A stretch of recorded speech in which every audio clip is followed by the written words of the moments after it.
Hi, hello, it's Jenna. How have you been? For those who are new to my channel, hi, nice to meet you. I am a 25-year-old artist living in Japan. I love sharing my creative projects and sometimes a peek into my life here in Japan. So I've lived in Fukuoka for 2.5 years now. Fukuoka is the biggest city on Kyushu, the southernmost island of Japan. And you might not hear as much about Fukuoka as you would about Tokyo and Kyoto and Osaka. So today I wanted to talk about my favorite things to do in Fukuoka. I see a few tourists around Fukuoka, but not as many as Tokyo, Osaka, and especially not as many as Kyoto. So I kind of wanted to hype up my city and persuade more people to come and visit. So these are the places that I've grown to love, and the places I recommend you spend time if you come to Fukuoka. Starting off with perhaps my favourite place to go, especially when the weather is nice, Uminonakamichi Seaside Park. It's a huge park on a peninsula across the bay from the city. The entry fee is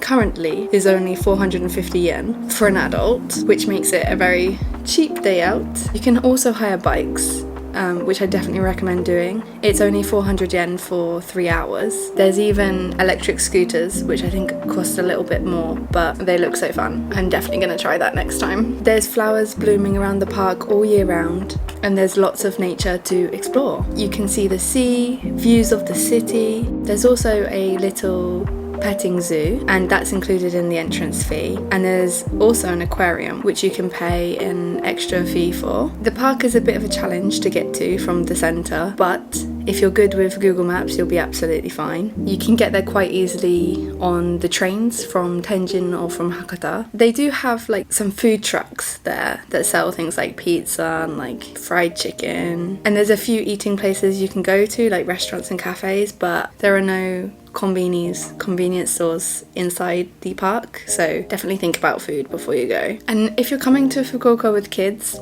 I definitely recommend this place because there are a lot of playing areas as well as water parks for the summer, and of course the zoo. So other than Uminonakamichi, all of the other places I'm about to talk about are completely free to visit. So great for if you're on a budget after spending all of that money on the flight to Japan.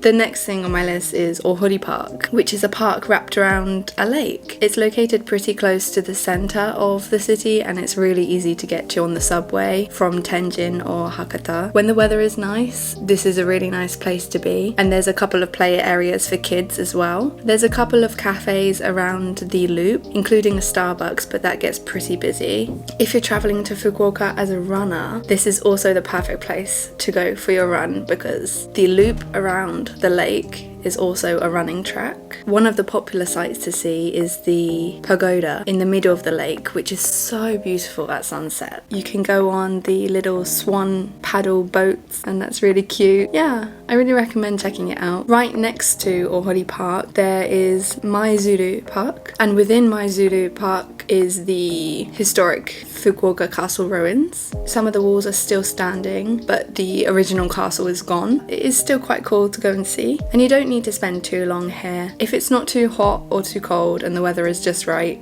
there is the most perfect field for a picnic, or to go and play some ball games with your kids, or just go for a walk, to be honest. And also in cherry blossom season, you should definitely check this place out because they have a cherry blossom festival with bouncy castles and festival food. You can do some hanami, which is picnics underneath the cherry blossom trees. Definitely recommend that if you're coming in spring. Now, if you do happen to be visiting Fukuoka in the springtime, you cannot miss Nishi Park. If you're coming in cherry blossom season, you should enter the park from the south entrance, and you need to walk up all of these stairs. And the big tip is do not look back down the stairs until you're at the top. Just trust me on this one. The view is incredible. In the sakura season, it's just a sea of pink and white. The atmosphere is just magical. Outside of cherry blossom season, I'd say still visit this park. It's really beautiful and I love walking around there. So Nishi Park, Ohori Park and Maizuru Park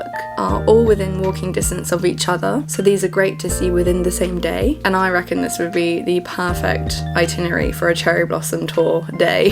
For shopping, there are two main areas, Hakata and Tenjin. Hakata has a lot of department stores around the station. So if you arrive to the city by Shinkansen, it's very easy to go shopping, get some food, all without walking too far. But I'd argue that the shopping experience at Tenjin is better because there's an underground shopping mall. It's called Watanabe Street Underground Shopping Center, which is very, very long. I don't know how long it is.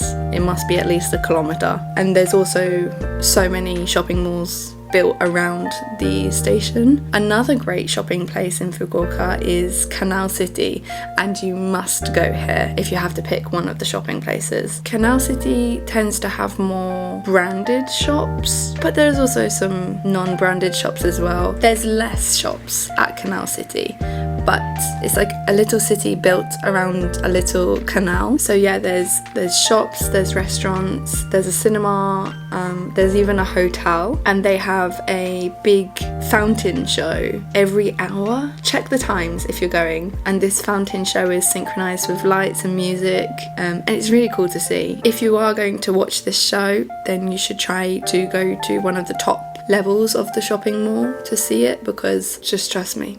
So next, let me talk about shrines. As you probably know, Japan has a lot of fascinating shrines and temples, but I'm about to talk about shrines only, not temples. Each shrine is dedicated to its own unique god or deity, and these deities are incredibly varied, from nature spirits to important ancestral figures, and people often go to specific shrines to pray for specific things like education, fertility. You'll recognize a shrine if it has the big torii gates marking the entrance to the sacred ground. So here are some shrines in Fukuoka that I think you should visit if you're coming to the city. Kushida Jinja is a really important Shinto shrine in Fukuoka. It's known for its beautiful architecture and its role in local festivals like the Hakata Gion Yamakasa. You can actually see the huge festival display here that they use for the Hakata Gion Yamakasa festival. It's there all year round except I believe June and July when they're using it for the festival. So people come to the Kushida Jinja to pray to the gods of longevity and business success. The next shrine is dazaifu tenmangu shrine, which is very famous in Japan. The deity of dazaifu tenmangu is Tenjin, which is the deity of learning, culture and arts. This shrine is the head of about 1200 Tenjin shrines across Japan, so it's an important place to visit if you want to pray for academic success. It's a little bit out of the city and I have not been yet, but it's definitely on my list to go. It's supposed to be very beautiful too. The next shrine is Sumiyoshi Shrine, which is accessible from Hakata Station, and it's believed to be one of the oldest Sumiyoshi shrines in Japan, with a history stretching back over 1800 years. So you should go to this shrine if you want to worship to the gods of travel and the sea. Next shrine is Kego Shrine, which is located in the heart of Tenjin, and it's around 400 years old. People come to Kego Shrine to pray for good fortune, health and longevity. So if you do visit these shrines, which you definitely should, please remember that these are sacred places for worship and reflection. These are real places that people go to pray. They aren't just tourist sites. Just be respectful bear that in mind, but definitely you should go because they are fascinating. So there you have it, a few reasons why I think you should come to Fukuoka and why I've loved living here for the past 2.5 years. There's so much to explore. Out of all of the cities that me and my boyfriend have been to in Japan, we place Fukuoka quite highly on the list over cities like Kyoto. It's down to earth, the people are great, the food is good, and we didn't even get to Hakata ramen. There's just so much to explore and I've barely scratched the surface in this video. But if you're coming to Fukuoka for only a couple of days, these are the things I think you should see. So thank you for watching, and don't forget to subscribe to my channel for more Japan related videos or art content. Have a beautiful day everyone, and I'll see you in my next video. Bye!